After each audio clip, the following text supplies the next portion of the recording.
Meeting is being tabak na okay. Iya. Oke.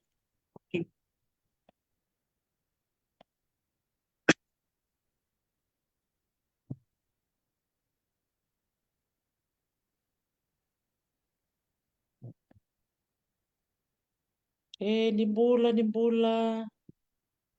Bula binaka, vala bina. Meo sambula re.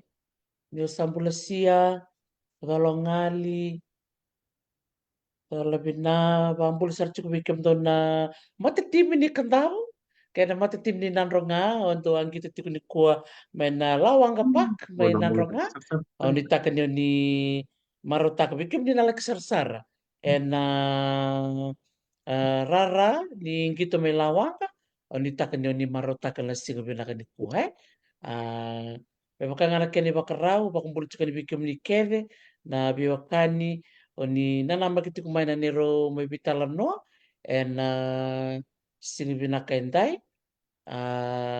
Na turang bewa kanyong goro sam sarchungo may tabua na signikuan na da turang bulan to kay Solomon turang may muri daka-daka.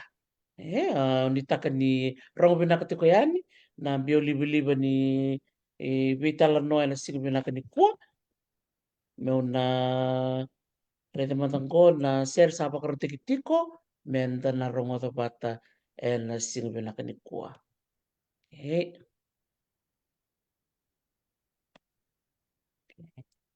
Dimbula nakapakalebo na siya mati kumay na nonda bitalan no ni. Okay.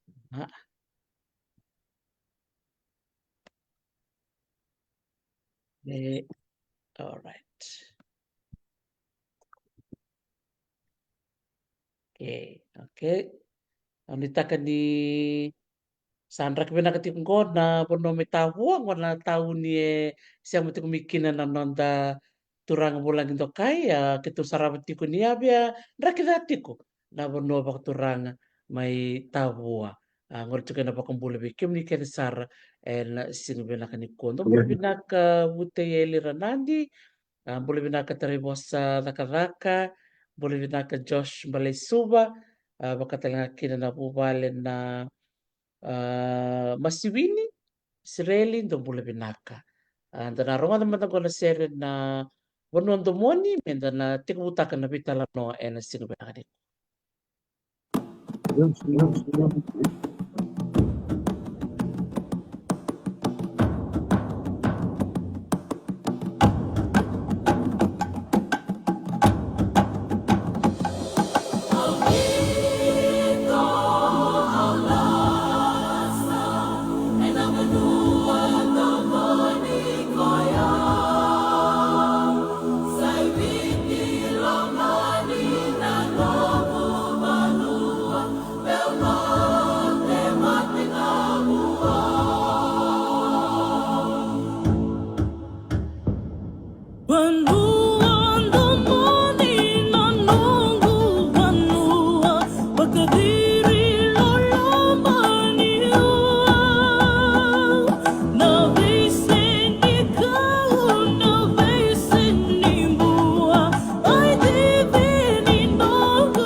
Naka, sarong-rong pinakadiri na seronggo le weekend la chicken do na rongotan seronggo ba si biki mamina tuani tai dongol tuani na baka na nulis ki viti baka mbula sar chicken ni goberto na sem chicken minisilandi na korturang may Wellington choni taom badani mbula binaka nuk tangan binang bali bula sem bati kumai baka talanga kina bubal na tuifanga lele kay Alavia Williams do mbula binaka Tom Babesi pagkatalanga kini BJ Unge. Pinakapakalibo na nung nirongo na kadi mo ni Sema Mai na siguro na ko sa Sema sa Tumingo may tabo na nang daw turang bulan do kay bita na bakang bula sa ruwa o solo mo ni turang may muri daka-daka malombula solo.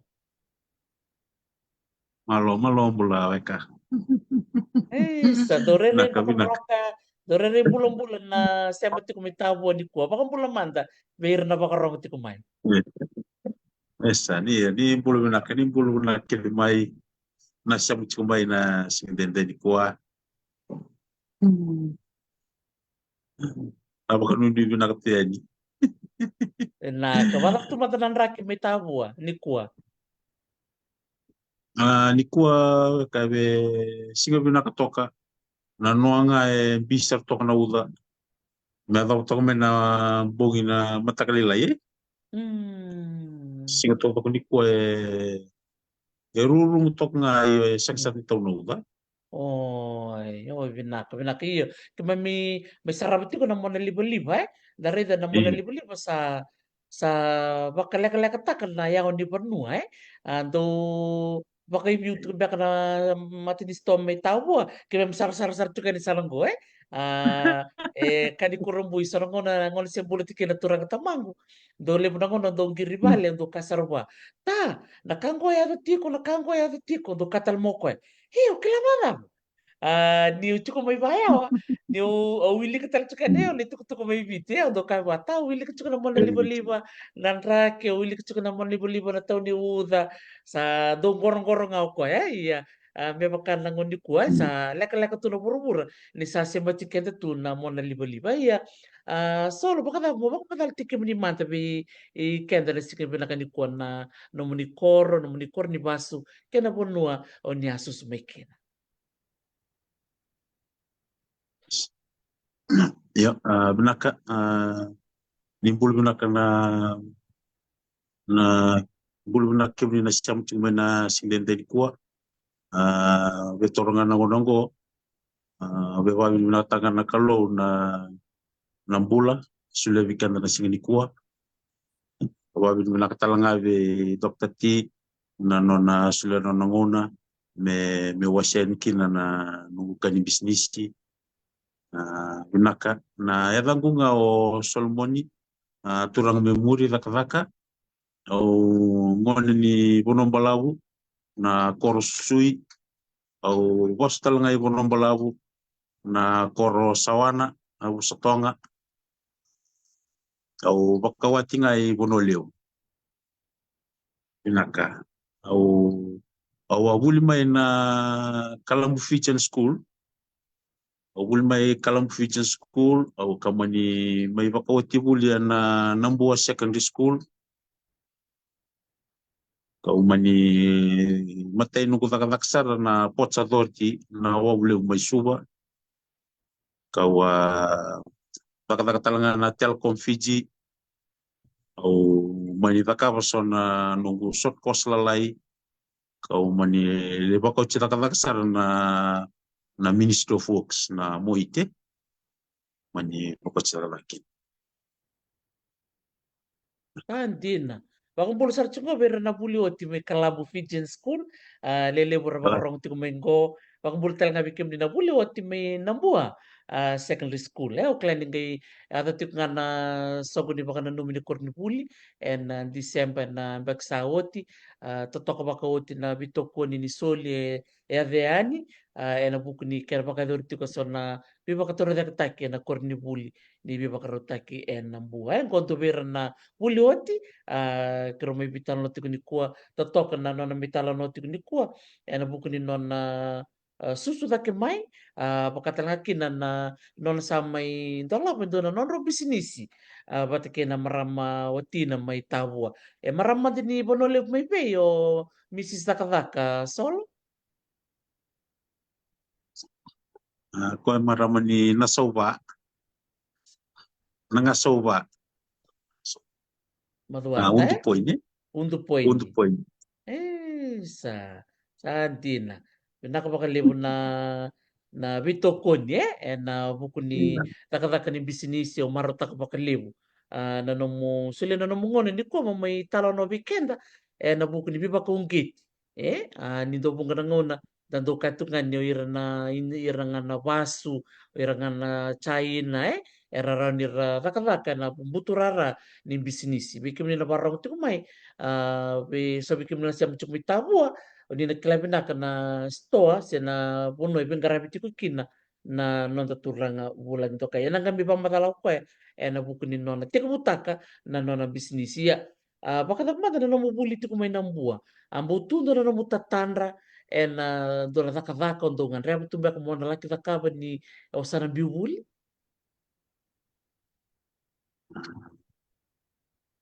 nanugo huli may nukuhuli waturanga na tech science o chingange au mairida vinakavale viu na metse wakaya vivu kisaranga vale na nungu kaniti wakin bisnis ka o talanga so na diploma ni IT ka keu talanga ko na nungu market taka na nungu bisnis na mona libo Sandi na kimbal la bibuli la baya ela kianga na be kalile bo sangke iya takabemur iya iya Hmm. Sandin. Ina mo bulit ko minambu o atorangan na science o ding motor talaga na arts. au tolonga na sai Science Andin. Oh, ito to ba ko tin ano mo tukun ko mi na maths baka to ka lesson ni o talita ka baka libo au tali takawale ke mai buke o talau ko na nungu vivi wakin bisnis singo na Hmm. au baka songo kos ni diploma IT mai bukeo mo bita songo market taka songo kani bisnis na mo na liba Hmm. Sandina. Ya, rani pa madaltak madamay ni sebera na no mo may tigabutak ng bisnis. Talibyo na nung kure ni wala kita katake na Ports Authority. Wala kita katake na Telecom. Wala kita katake na PWD.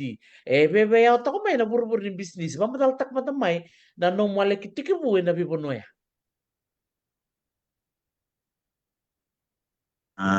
na nungule tiku na buno ya au se nan Dios ang kalima 1995 au sa tiku kina na Ports Authority kau eu se ngone lele saranga kina Hmm.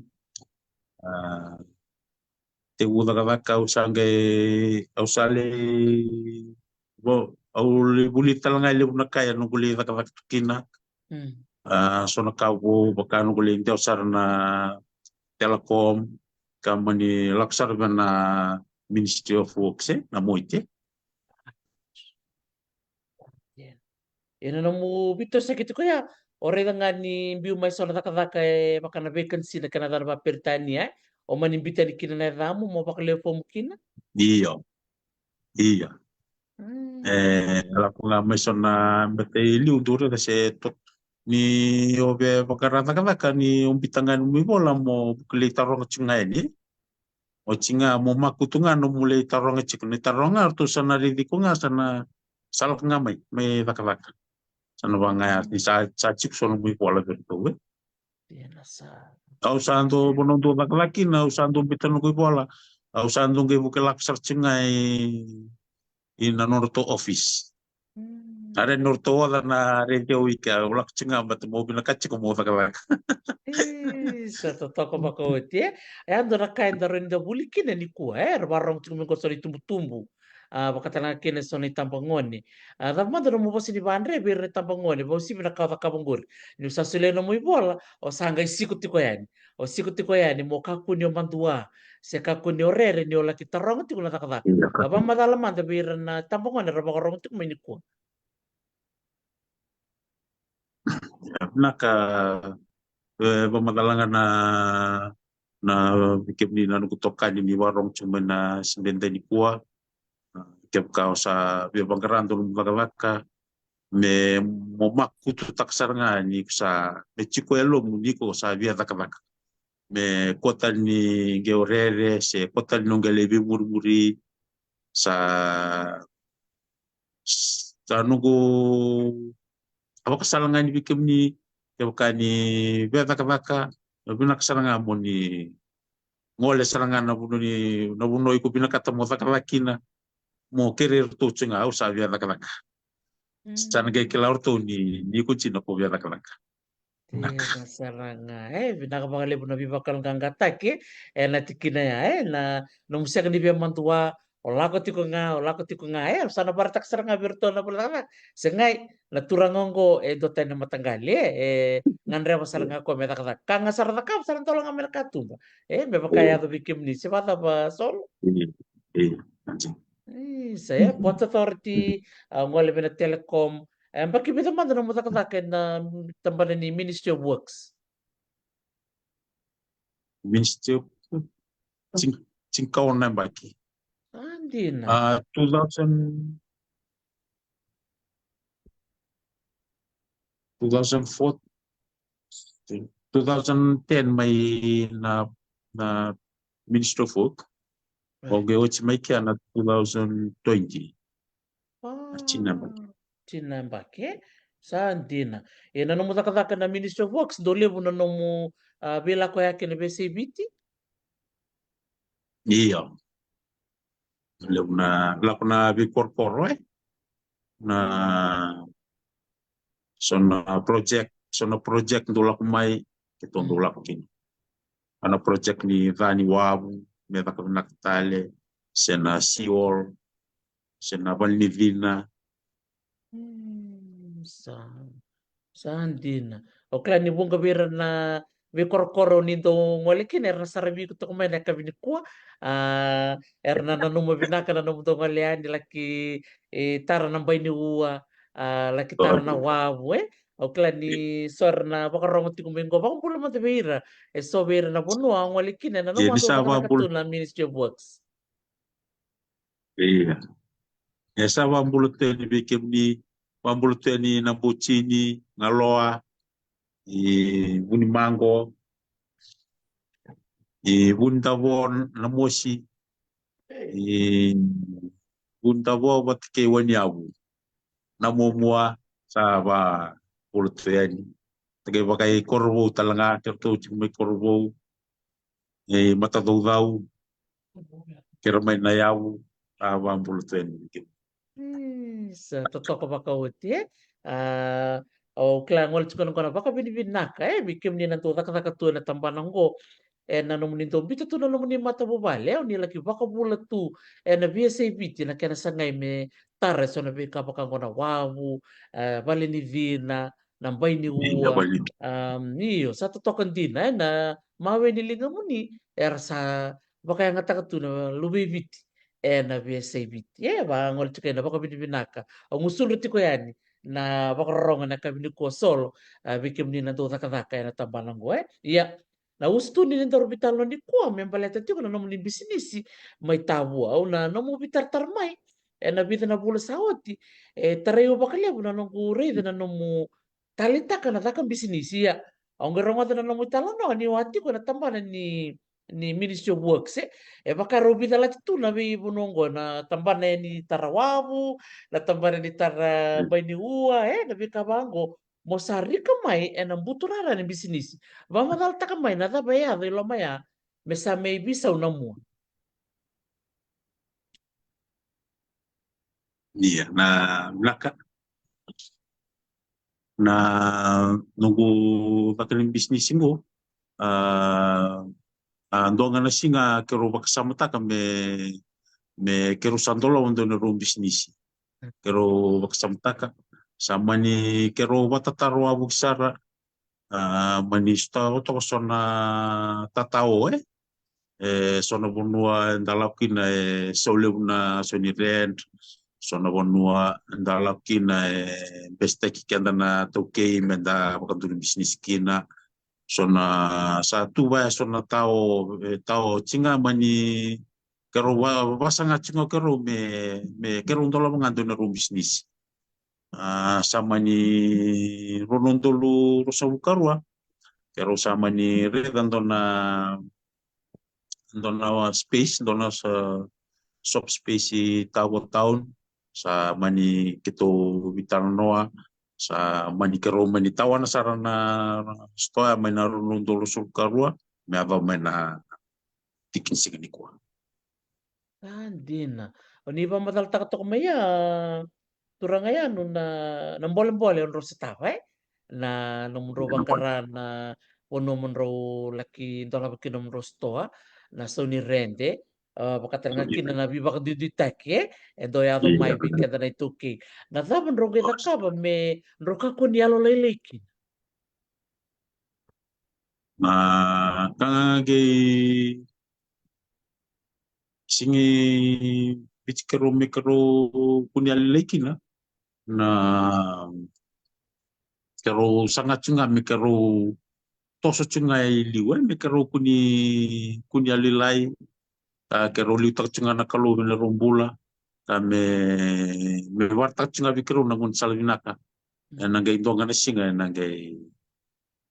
nangai bakadora na kalu na bikabina sa din don din ibarat tak binaka ya ka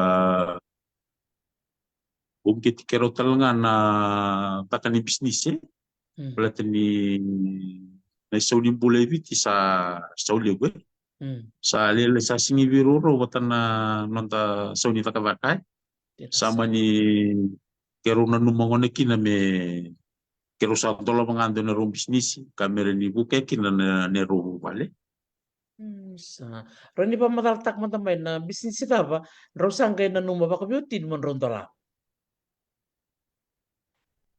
kero ge buksam tagan to na bisnis ta mikro tola ba singa sama ni adu me kero sa tola na bisnis ni grocery na volte ki kakana na ya volte ki na rondo bulan na lunibono na bisinga pero sama ni dola mo kondo ni ruka ni grocery shop me la ko wata chiko na dona kena ba me chika ba grocery shop la ko chiko na kaba ba ngondo bongi nga se singa rondo nge mai losimen rangona ramuni tumba kesenga losinga ambiu na tabaya erakota Antina. Oh, totoo ka sar nga turang nga ano na nakyananga na nanumimendo talaga nakababa. Raw-rawa na naman ro nanumamendo na naman ro kababa. Tik mo ba ka ba na baka sa monggo? tawo sanga kina na ebiga tunga na kababay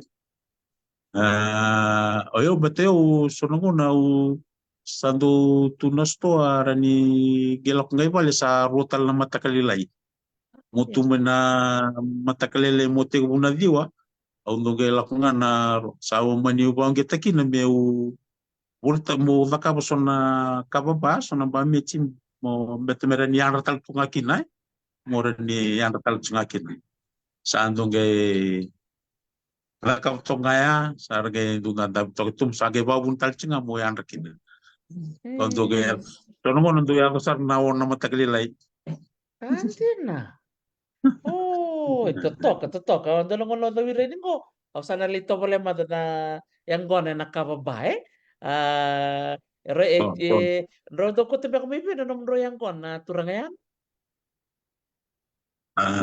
no go yango na undo dona ngani go chiku me te uni chiku me weriki aundo aundo bol bol chinga vi kwaya kasi biau waka farm chiku mai weriki mai tevuni waka longa ni angona lewu chiku baka mai waka longa ni angona lewu chiku mai tevuni ka sandu wol tunga vikwa o kwa dunge pitanga mai na post office au sandu ngele taranga mai na post office. Sa totoo kaya totoo ka makawuti na nanomu taka bati kirtonga na mula ni matapubale o maraw taka ni ngol may na bitokoni nanom ro sa sanga baka pubale. Iya, iya omaro takan. Sa totoo ka makawuti na so sarataro chuk minggo chuk mantibi nanom ro sto nalom ni tao ni may tawo ro ni pa matatakamanta na bono iti kukina. Oya una nuku na stongo chiko na main road.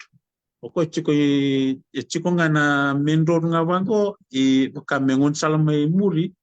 Ela kumaya na police station, Right. police station na courthouse, wata na post office to lak chiko may na ngonsala. Oya uchik saranga sanda to ketu bimbasay chiko. Go ketu bimbasay chiko na police station na courthouse, wata na post office, wata na office ni DO, wata na fire station. Oh, satu kan to lum listo. Opposite. Iya, toko do opposite sana nga na no gusto ito kina. Oh, Karena Reyna. karena nga na job tu ba maten tu ke ran do may ngunyang ko na tuwa na. Sandina. Lata pa na yun ni nomunisto, ke makayar sa rabangang karayan. Ti kundo na kanabata kilkilay na Iya, kimanda Reyna. chiko ndo na body tu ba? Wole chiko kina na kena bata kilkila. Wole chikina na Zion Shopping Center. Oh, Na Zion right. Zion Shopping Center. Okay, Zion Shopping Center. Karena do Bikin nino. may Iya. Sando tukuno chikorto na lagalak so na gasnibuli so na lalawa matentuike beron dula kumai sando tukuno ngawera tongu kisayoni. Nah, Doon Zion Shopping luminaksar nga. Center. Iya, Reyna. Dasangol saranga di kisayoni. Lama nga ni Tongu bangkaran na di kisayoni. benua. Sa chiko kere-kere na stongo. Totoo ko makauti. Zion Shopping Center. Bikin din na parang Iya, chumay. So Zion Shopping saratar Center. chumay. Boleh ka sar chunga na station yung visa. Boleh ka token na boleh bilaway.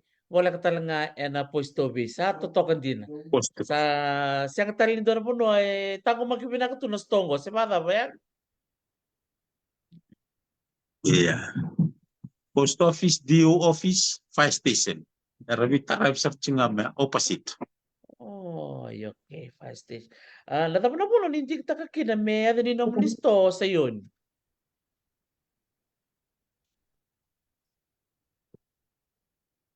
Ayaw sustu may Kalamb housing. Do Kalamb housing may walelewe na sinuro. Iya. Do ni bonoto ya o sayoni. Sayoni o sa ngol may tawo o sa ngay maksamata ka na dambe ka masada ni gusto. Au sa bembita na evangu au sa bembita do na ya tale wakai senga tsunga ni kata kachiko. Sa o sa ngay maksamata nga na bono susu may kina. I sayoni. Au sa ngay bitangay ka melanisto na Zion Shopping Center. Sabi na karela ya. Bambulo chiko may kontan maramo. Sinya si Rita. Tiko no ko isa. Au be pa siya kiti ko nga na Zion Shopping Center may tawa. Kasi nga tiko ni kila. Rena. Senyasi. Ngono mo lista lain ko ker ngol sarvado dolo bitaw kenisto sa bosar chunga mingo. Turangan ni bonong balawo bikim ni na Metro bakarong ti kumay. Robin Basay sarcho nga na post office. O post office nga itay sa ano gusto. Isa. Baka naman na ngulit sa gitik bukin na nano musto solo. Um, ni osabang mataltak maya so nang bolem-bole nakena paruti kibuwe. Ya samay tikburaw. Natapos so nang bolem-bole ro sa taba na matiningon na runong dolo ro sa bulkan. Yo naka dokter ti Um, sona kai kuna na na binaka na nomu capital mento nomu capital binaka beta me kep kau sabe bantu di bisnis mento nomu capital binaka beta me ready lebu na kiana lebu na kai kuna soma wakana rent na bule nomu yaya na soma na bon so komone me chikundo nomu capital binaka mo teku takina na nomu bisnis beta na erna matentu sona grand waya erna erna na grand waya sona matentu erna sulyanga rona empake sa rona empake no mudito men no bisnisi erna gere ni sulevi kemni yo me boka kenda sange teke busar nga bango me sa ndona capital binaka me sa chiku weekenda menda teke utaka ni kina na nonda bisnisi kame kabakatar nga kin na ungeti kenda na isawe na nonda bul na isawe na isau ni nonda bulai sa singi biru roi wata na nonda vaka ka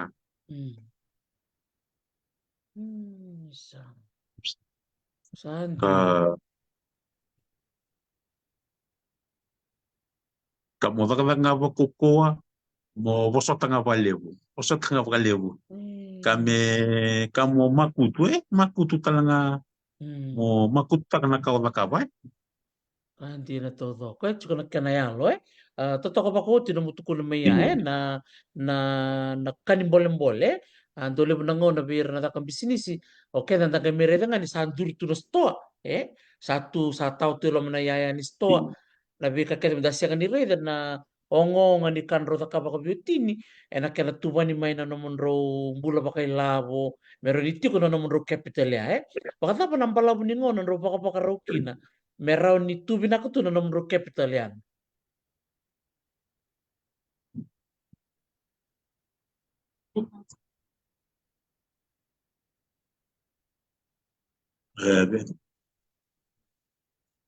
ano mo saving nga me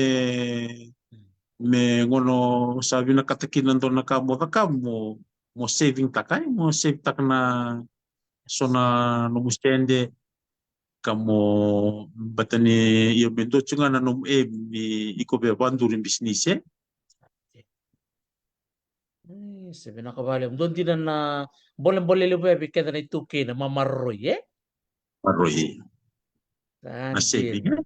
Savings. Savings. Dakila tu yan nukla ni bunga bigyan ni libo na ongong libo na songko libo na kaba kabanuan na tapos so na ngunisalan rota kaba kabyutini meron ni biro raw na kan rota kabatiko batake na demand dan rin kami akan kaba wasaba pertania lakumay nabuko ni nonta bulan na 2K yan.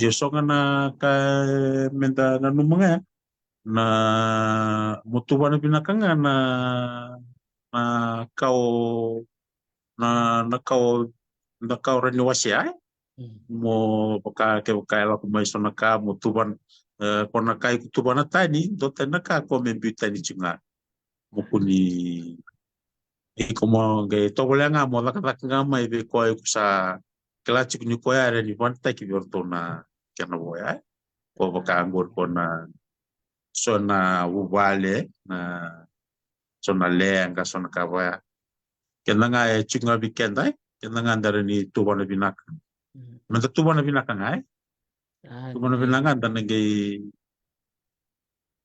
sila na bunua Totoo ko saranga. Itong to ko John Box. Zayan nga sarawat. Totoo ko ba ko? Bulu binaka John. Di ba ko gitindi na tura nga yan na movie talon no ni ko. Baleta ni wasya saranga bibiki ma binakan ro sa tabay. Uklan iti ko namdo na en ti ko talaga na nambole-mbole. Sa tabo ko Iya kan maraw nin ro taka kabate. Raw na nom ro taka kabata babi utini ni duchuk nga na nom ro tatanra yan. iyo rawa-rawa. Rawa-rawa nga ninta taka-taka patay, da birong-rongo dia, nangay toso pinakakina na bisnis. Sa kanji na todo ko ya baka tapa na taka iran na nomon role na taka ti ko baka so era maybe bukin sto se kem ro saranga baka biutini on ro taka na nomon ro ngauna me ro tawala ti ko na nomon ro sto e tabua. Kero saranga baga biyotin. Sa andina. Wakalimunga ni tunay ando kilamin na kena itu tu bay. Sa andina. Bita nakaloko sa antong tola na sto turangayan. Dundol na diwa na kaloko. Yan nakana sa chiko nakababa sa aron ni tola chuk na sto Iya. Na dio na kaloko ya andong kay songo na chinkarua na bon. Oy. Andina.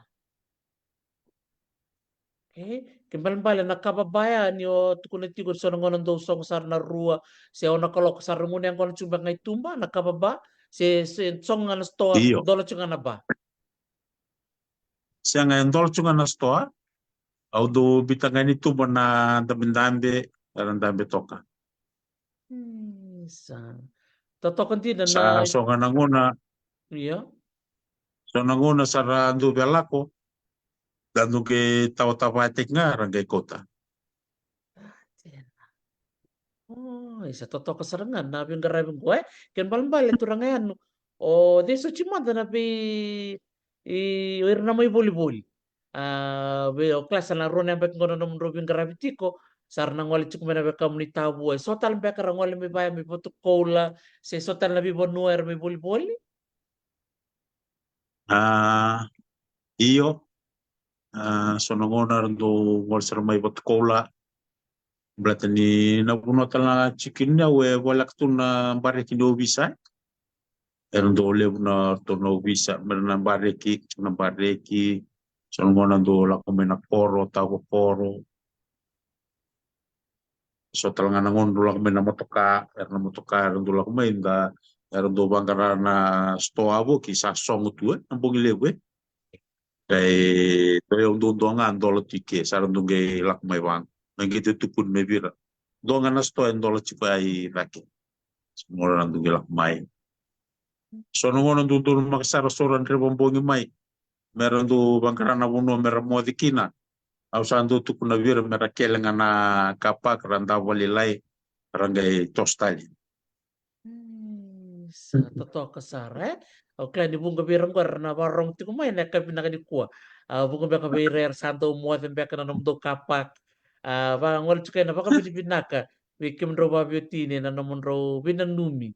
Beira bako si Bernardo Rebambongi. Iya, rebongi. So do rebongi sa do watunan reba. So na sarang do may reda ni lak chikuna gunyang kona. Sara ndabe talanga rangunyang kona. Ngay mataklili rangai lak. Era mo tungan Sareda. nung lumay mo ka. Sareda. Total na matindi katumba na ngon salngon don rohas yang ba kanyatan ra. Matindi Iya. ngon na ngon roha biento labakin na ngon ro bisnis Iya. Siyang Hmm, sa pengantin rai si Sandina. Ya, nenom roti ko na Zion Shopping Center. Di na nindo nga na store. Ti ko tale so talambeka na base store. Siya na bale kaya ro sa tororo ba ko beauty. Siya do nga na store turangayan. go ya nu dotong nganggo na ni rustoa era bikan bikstal tu nganggo so na stola lai na wono ke ruchki na we so tan na lak chikoy bango lain tal chikoy na stoa isan go lain tal chikoy ba na stoa sing do na stoa ni volte ki grocery e chikoy ke na stoa ra pike na balkana nga na balkana na wono ni volte ki ika ke na balbi kochi ora chike. O ya undonga o kani grocery chike. Sandina. Gay batal nga yan ni Oningoni to kimbe tondo timbek nga. Iyo ke mon to ke tundo ngai ke ke de ke ra mulai ke de Sa rere viva kong gitindina. Nanon tabi rongo ta nanom roi talan no. Ni atal nga rin do ng bolen-bolen. Se bata ba yan? Ni ngoni i toki tondo arangay wulan ke de ratu na sa munraw. kaji Sa Adamada na mo boss ni bakandre, nakabinaka ni ko bira so na itambangone so talbek nga na biuti ni bekara nga reba tu mera tikubutak do na bisnisi. Tapos so na boss ni bakal nga kataki ora ni wase bira nakabini ko na kena tikubutaki na store bakata na namun raw. Zion Shopping Center. aka asa bina wale una ti beno ko bakasal tunga berna tambangone ke irna be bakanturi bisnisi bosal nga kunindo kuni rere baka ni sabe bakanturi ndo bisnisi kuni chigo bi kuna li rere ke baka o sabe banduria meci ngai lomamu nio na rawata nio na banduria ndo bisnisi ka ka garaba binaka garaba binaka ka garaba talali tak chunga numbule bena kalau cik talanga bi kuna positive mindset na mindset me positive chiko me kunci kuna lila ye kana toso hinak kina numu kani bisnisi ka bisnis talanga ya na buki ko kana numu lomani bubale na ekotame buki ko kana numu bubale ka do talanga naka mukuni mixta kana bisnis kena bubale o na bisnis me lakta ninga bubale me vakap chunga na bubale na vakap me coachinga me na kena na me kuni mixta ka batana bisnis na bisnis talanga mo titak tu baka dono vaka vaka baka mo vaka vaka chikina mo titak tu me dono vaka vaka mo makutu taka mo makutu tanga na binaka bik jabka naka Sa totoo kasaranga maruta ka nung tukunumiya na positive mindset. Sa tabut iya saranga may pos nakyan na baka bunong balaw. Malo. malo Di na saranga daro di kaya solo alam na nga una na ninda mulut tunga na puro-puro ni na kama na social media na iya batakin na tuku-tuku sala ko tumingko sa alam na nga una sana kututunga mene tuku-tuku rong-rong sa se negative mbeka na kena pas papirtania ero ni baka muna me biso ta kanon tarai me siya ganita maruta kanon tambula ni bising dar rong at lebu ni tuku-tuku ni palu na lenga baka labo na lenga ni bupale lebu na kaya tu na buru-burong ko iya o maruta kanon mutuku na me me positive ti ko na non tabakasama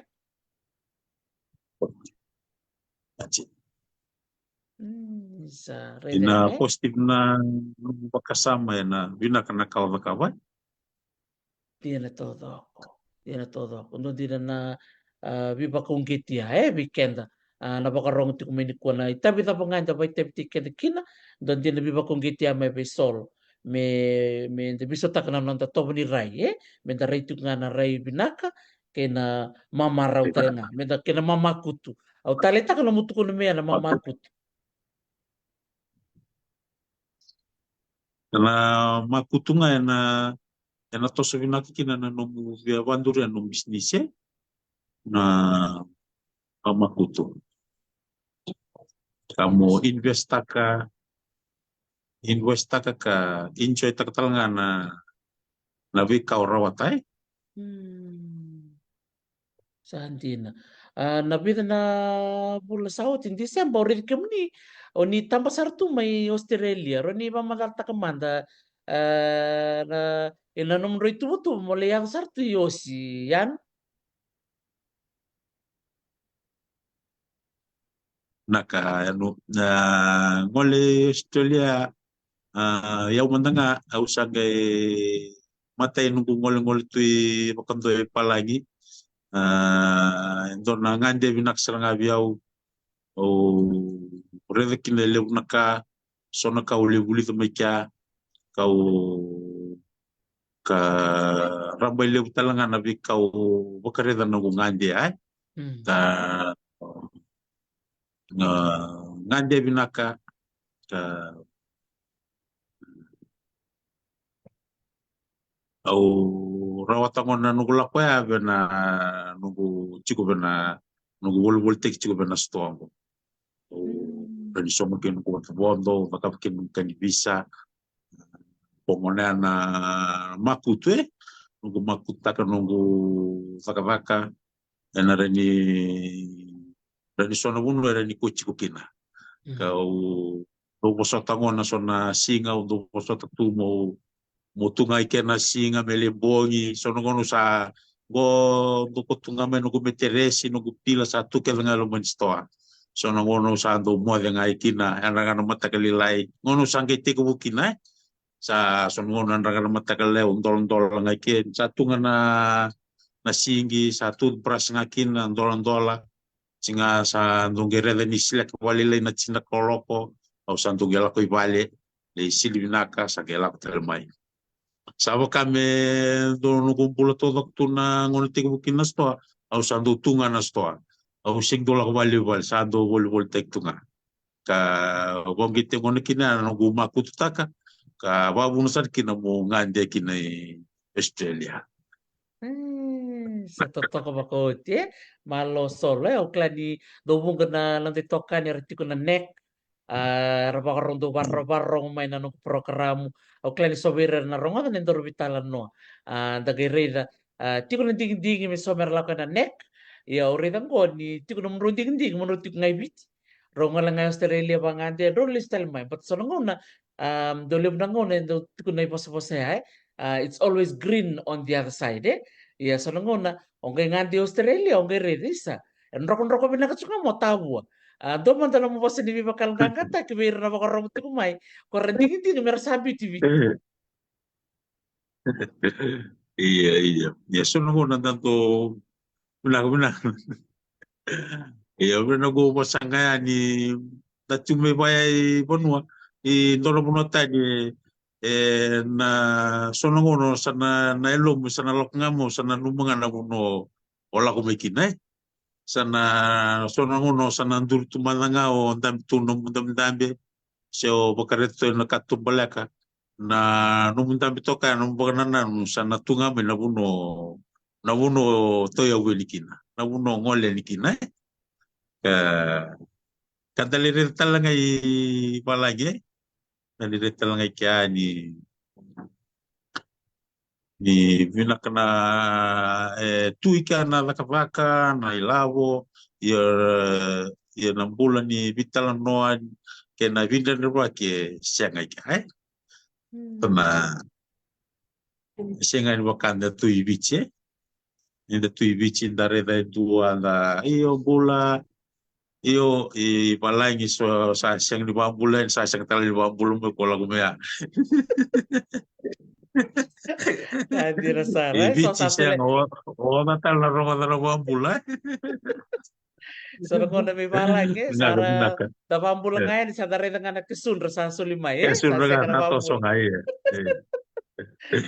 Isa, totoo ka makauti, pinakabali mo turangayano yan, nabi pa kung gate yung klan, iti ko so, aw sa bitan lo tipat kira ko na lako na nek, erto ko na, ulak nga ko lembak iba, aw listal may bit, sa chiko nung tuba mo na litik Yo, mo na doon kung bisinisi bit, aw marata ka na doon bitan lo ni kuwa, e narere pa kung gate, baka so, era na numuti kong baka, na pila yung tolap doon ng gusto ay lambasa, sa lindolap doon ng gusto ay nabua, ko indole barita ki binaka bikim ro ko biutin marama ni bono le bikim ni naturangan ni law rosalin to lam sar do nam rosto may napuno ba turang tabu toto ka ba ko tina na namunro may biwase na sigbinakan ni kubir na barong ti kumay kaya bakaw ni tako sa baya itabua sa ti ko na Zion Shopping Center kaya bakaw ni binakata mo ni kilana mo ni tukina ni banggaranga na mo ni tukina na stisi ni ubisa na bal ni bilaway kaya na posto base boya talaga kina na uno ni bol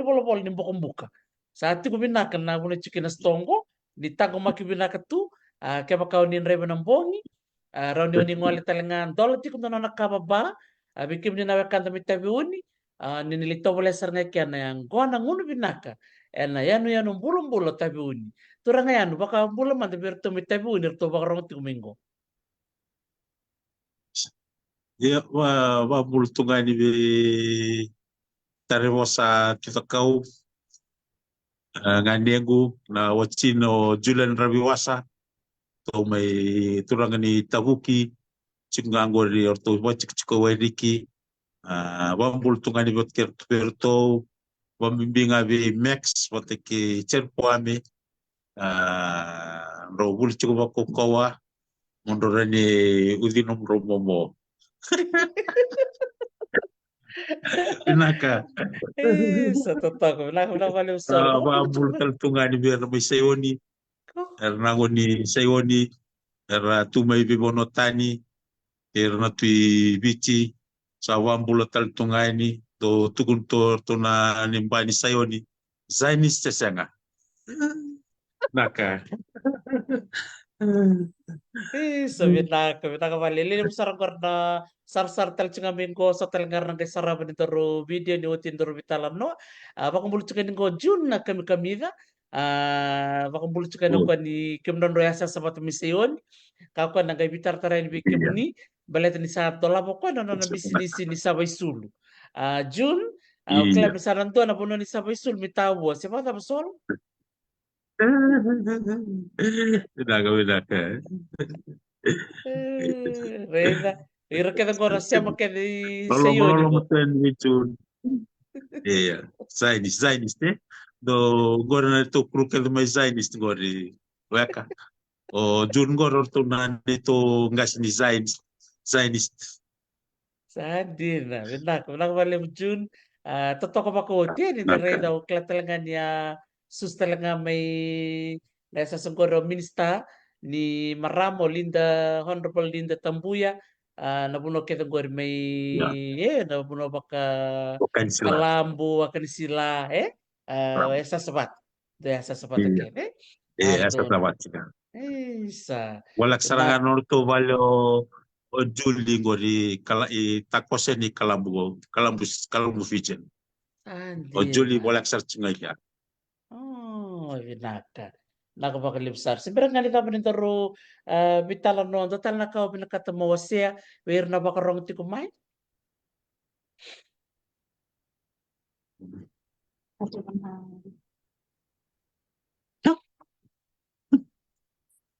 Iya, naka o wabin benak bi kemni toti na nung mislo nung ningona no wasya ni kinana nung kanim bisnisi.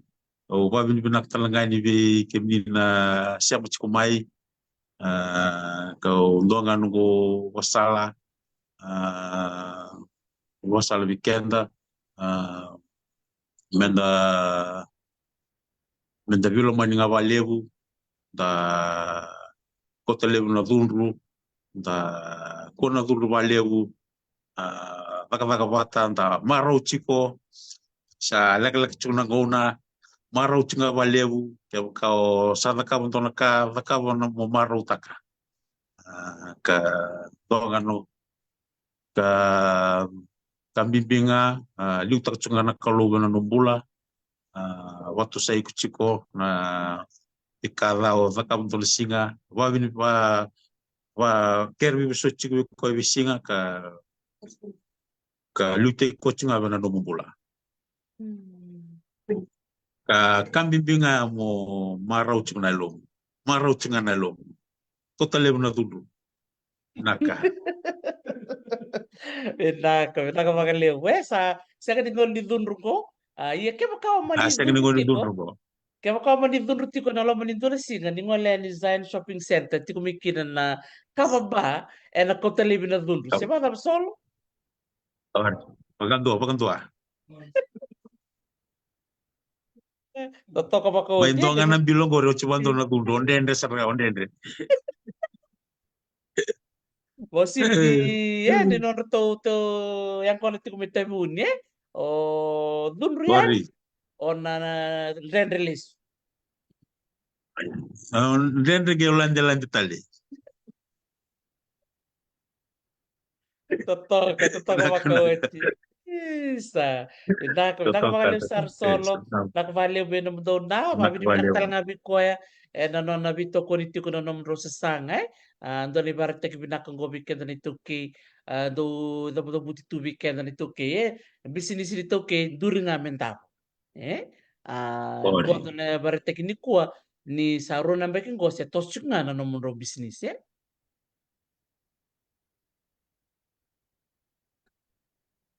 Tosu binakci. Binaka. Binaka bali besar. Bikin di napaka tarti kumai. Na store tiko na Zion Shopping Center go na non na store Solomoni turanga may muri daka-daka. Ko saranga na ken na iliu ni tambalang go di non ro business ba ko biotin. Kaya baka ni dawir baya tabo na lo manindola sing satun go matanda. Ngay ngole ani munila ki raisar raw na singa londora taranga nambong malo bang besar sol na no mungau na sig binaka ni ko bang ni binaka tu na no ro sesang do talang no me muri ke sota la kanro na kabuti ko mitabua na buku ni nomro bisnis ke bitar tar mai rani tong ke bitar no tale na no ko bata kita salalom satu ni bakal lebi kimrau Na wale waka, na wale visa, na wale sara, na wale uno bislo to no ningona be o goma dal takan kina no bisnisi sa bagan babi binaka wan mi binaka tal tungani ninda na vitar tar chiko kanda na vilo man chiko wale naka naka balik sa solo panin di binaka di naka tabua na wale waka kay iyo naka kaya lolom sa balik tipo lolom talaga ni binaturangan ni tabo do bultik roti kero sabi vital no oi anto taglaw nung ko ibata-bata. oi chiko kena singa monichi ada wir make o chinga mai ndono no video lilai sama ni lapsop tale Sa lolom satu ni mali mo no bilit roti nitakan total lang no memori to no kay vital no bate na no ibata-bata. Romo to komanda. na wale waka na wale ni mod keve na wale mo de Nakawaliw Sara, ya Romote Toka. Sa iyo dami ni binaka modek na nasema tikumeni ko Solomone turanga may muri nakadaka ro siya masarchung komen alam ni tao ni toka o tabua bikim ni napakataro tikumay na non rosto na Zion Shopping Center kaya baka ni dawiri tabua na alam ni doon siya sa ating ko matanda ningay dawiri kina andalo tikumay na diyan nakalok ng matakalilay do song tiko na tilkoro nakalok ng bungilebu tiko talaga na non ro kababa do ko sarchi ko man ang kuana may tabiuni kaya baka ni binakatamo ni nguni ang kuana ni ngay dawiriani en non rosto nakabali besar na muni baka rongomai en sig binang di kuah kalau ngata tiko na muni sasanga na puna tapang ngawli siya mati kumikina dan bulu binaka may chamani deals diloy binakabali binaka rongomai usaba baka mo ito kayo bikim ni en tanang kay sota talitiko en sig ni mataka ni mo demanda naka naka mode naka naka mo de